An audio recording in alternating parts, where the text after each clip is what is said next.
Hi everyone, NZ Tech Freak here again for Android NZ, and what we've got for you today is an exclusive first look at this, the Samsung Galaxy Note 2 Smart Dock.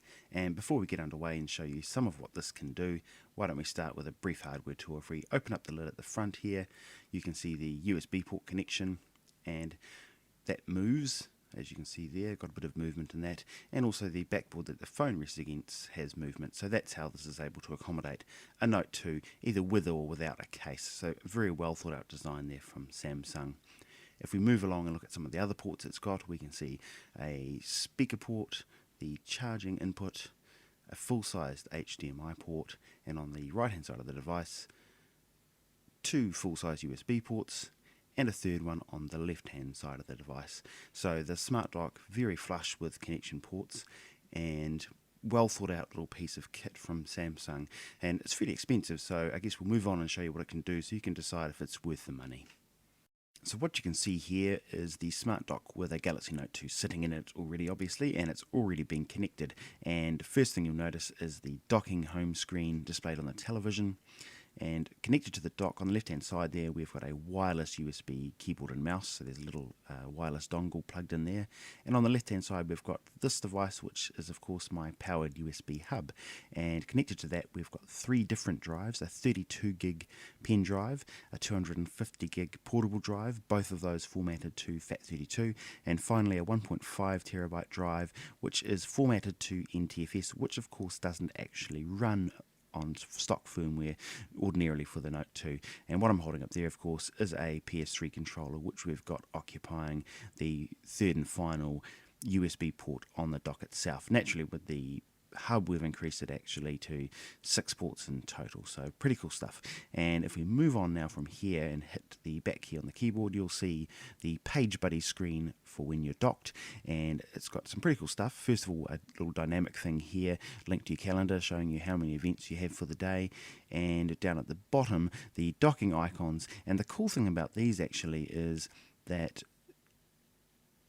they're not set to any particular apps by default, but it actually chooses the ones that you use most often when you're docked. If we pull down the shade here, we'll just drop the brightness on the Note because we're just wasting battery by having that cranked up. And just go down to a little notification here that says rotate. Now this is an app called Ultimate Rotation Control, and that's available from the Play Store, and that will let us force the Note into landscape orientation, so it'll occupy the whole of the HD TV screen.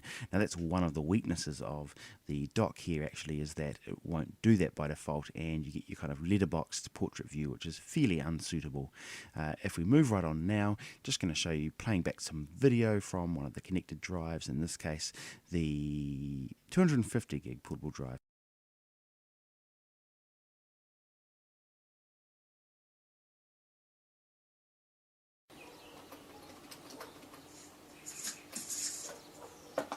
Naturally, of course, the main application for this is going to be watching high definition content on your HD TV from the phone, so we'll just show you that here with Big Buck Bunny, which is of course 1080p.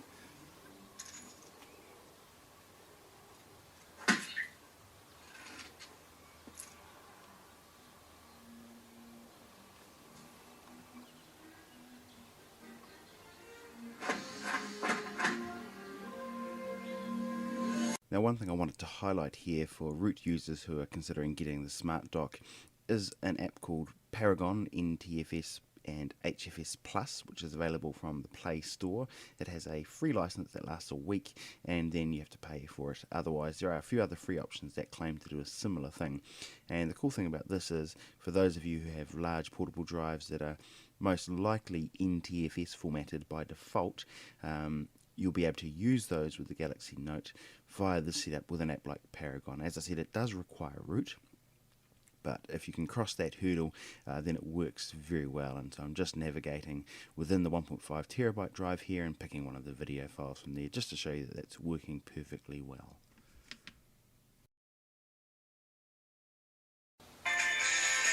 And you see Dice Bar is able to play that.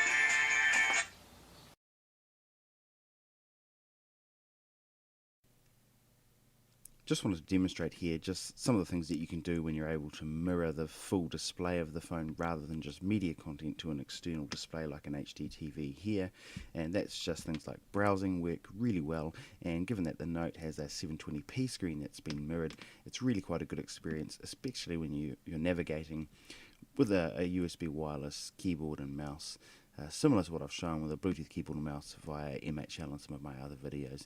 So as you can see here, working really well, and the fact that the keyboard hotkeys work is great, a real assistance here, and other things too, like multi-touch gestures on the touchpad will actually work and allow you to scroll up and down pages, which is really nice. And just moving on from there, naturally, it's all well and good to browse in your mobile browser on your HD TV, but sometimes you want to do a bit more than that, maybe browse in a desktop browser or do something kind of productivity related, which is still difficult to do on a smartphone despite the presence of apps like Quick Office that'll let you edit and view Word and PowerPoint documents and so forth.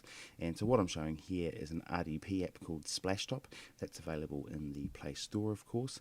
And what you're looking at here is my desktop, and the desktop has been mirrored to my Galaxy Note 2 and controlled from there, and that in turn has been mirrored to the HD TV via the Smart Dock.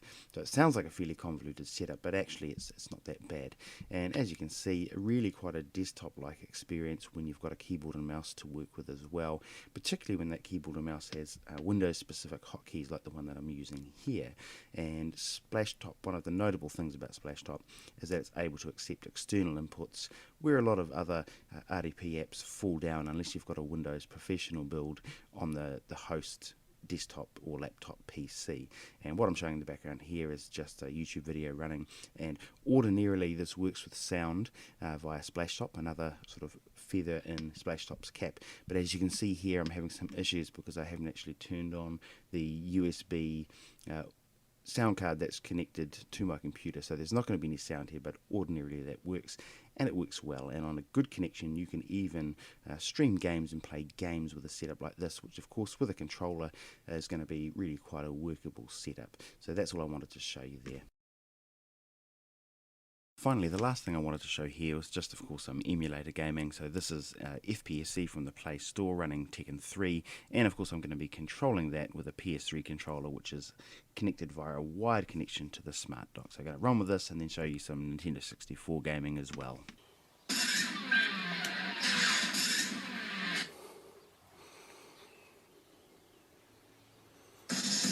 Round one, fight.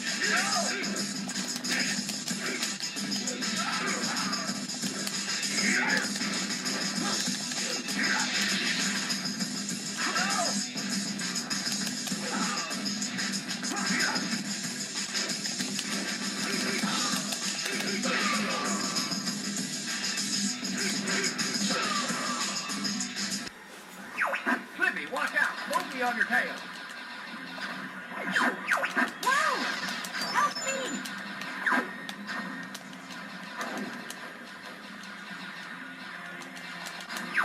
Thanks, Fox. I thought they had me. We're entering Corneria City now. This is horrible.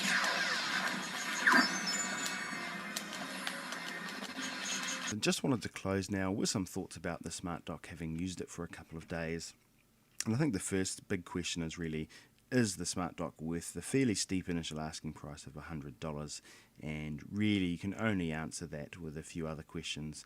And I think the first and most important one is, what's the longevity of this device going to be?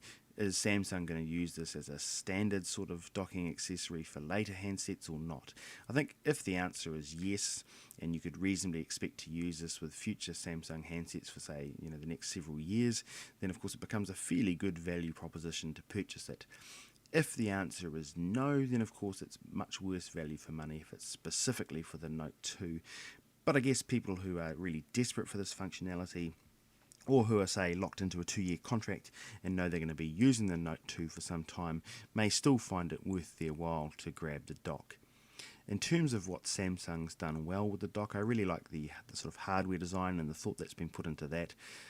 It's got an articulating dock connection so that it can accept a Galaxy Note 2 to be docked whether it's got a case on or not. That's really nice. The fact that it's got 3 full-size USB ports is also nice, and as I showed you, you can even expand on those with external USB hubs. So from that point of view, I think things are really quite well done. The disappointments really come on the software front. I guess the most major one being the fact that it defaults to a portrait orientation when you're docked, which means a lot of wasted screen real estate on your external monitor with those really big letterboxes. And while you can fix that with apps from the market and apps from the market that don't require root, it still would have been nice if Samsung had just thought that out a little bit better before releasing the smart dock. There's a few other little niggling things as well. One of the other ones being that it doesn't blank the screen when you're docked. It doesn't even blank the screen when you're playing media when it's docked, which some things like the Algier cast dongle will do. So as you're docked, if you're doing intensive things like high definition video playback or sort of intensive 3D gaming, the charge on the Note will still trickle down despite the fact that it is charging while it's docked. So little disappointments like that just sort of detract from the polish of the device on the software front. Now, despite those disappointments with some of the software implementation of the smart dock, I do have to say that overall I feel very positive about my time with it over the last couple of days, and certainly it's something that I personally would get a lot of use out of. So after I return this one to Samsung, I'll certainly be looking to track one down for myself. Your mileage may vary, and that's going to depend largely upon the sort of use case scenarios that you might have for a piece of kit like this. But for those who are interested in the functionality it offered, I think you'll find that it's going to suit you really well. So that was all we had for you today. Just a kind of quick first look at the Galaxy Note 2 Smart Dock from Samsung, which offers simultaneous USB device connections while mirroring the phone's display via HDMI to an external monitor or HD TV.